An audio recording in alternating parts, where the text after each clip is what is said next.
யூசுவலாக இட்லிக்கு சைட் டிஷ்ஷாக குருமா இல்லைனா சட்னி செஞ்சுருப்போம். ஆனால் குருமா சட்னி ட்ரை பண்ணியிருக்கீங்களா?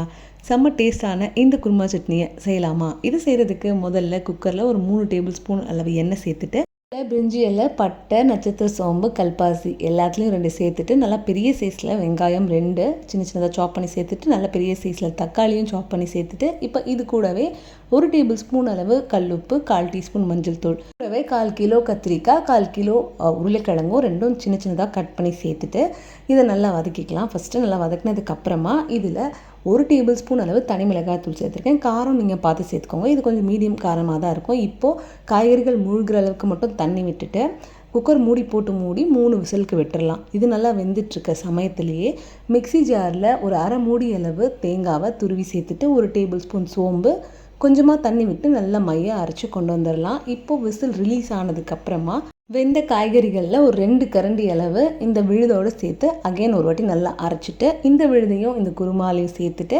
மிக்ஸி ஜாரை அலசி அந்த தண்ணியை சேர்த்துக்கலாம். கூடவே இன்னொரு கப் அளவு தண்ணி சேர்த்துருக்கேன். தண்ணி கொஞ்சம் தாராளமாகவே சேர்த்துக்கலாம், ஏன்னா இது கொஞ்சம் கெட்டிப்படும். அவ்வளோ சேர்த்து ஸ்டவ் ஆன் பண்ணி நல்லா கொதிக்க விட்டுடலாம். இன்னும் ஒரு நல்ல கொதி வந்ததுக்கப்புறமா எடுத்து சர்வ் பண்ண வேண்டியதான். கொஞ்சம் டிஃப்ரெண்ட்டாக ரொம்ப டேஸ்டியாக இருக்கும் இந்த ரெசிபி. நீங்களும் கண்டிப்பாக ட்ரை பண்ணி பார்த்துட்டு மறக்காமல் நம்ம பேஜும் ஃபாலோ பண்ணிக்கோங்க.